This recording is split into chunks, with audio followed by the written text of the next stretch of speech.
Section 2. You will hear a programme on a student radio station. It describes the findings of a survey on vacation jobs taken by students the previous year. First, you have some time to look at questions 11 to 16 on page 4.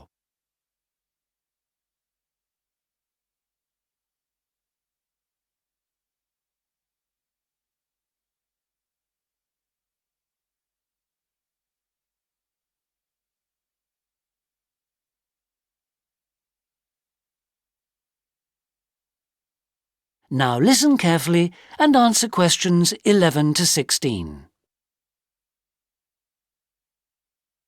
Welcome to student life. It's spring, and many of you may be thinking about arranging work for the long vacation.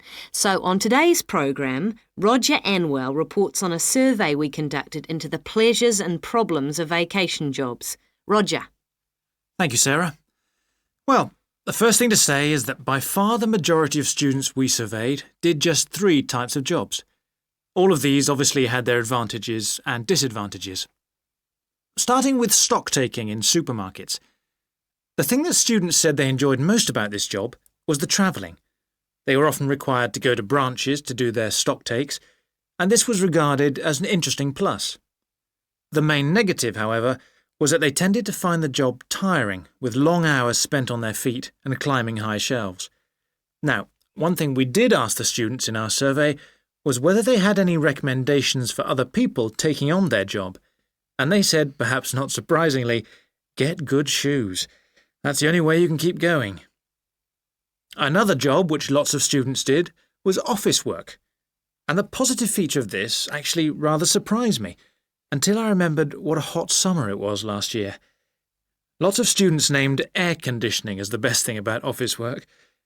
The downside, which many talked about, was wearing formal clothes. Obviously, this didn't go down too well with students. The advice most people gave was to select a large office. That way you have more variety of social contacts. Otherwise, the work can get very boring. The third job, which had attracted large numbers of students, was as a theme park attendant. And again, I got a surprise here, because the big plus people talked about was good pay. It must have improved since my day, I must say. Anyway, the downside I did recognise, having to deal with difficult customers, especially in the heat when tempers get frayed. Not easy. And people said that it was a good idea to live nearby, because there's a lot of shift work, and you don't have to worry about transport at difficult times of the day. Before you hear the rest of the programme, you have some time to look at questions 17 to 20 on page 5.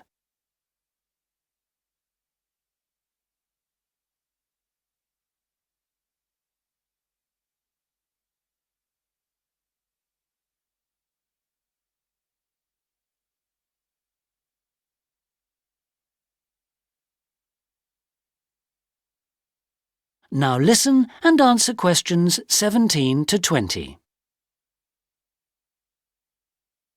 So, those were the findings from the survey on the most common student jobs. But not all student jobs have to be mundane and boring. One of the students who responded in our survey spoke at length about his amazing job as a zoo attendant. Peter Marshall had read about work opportunities on the zoo website and just went along with a friend to talk to someone in personnel.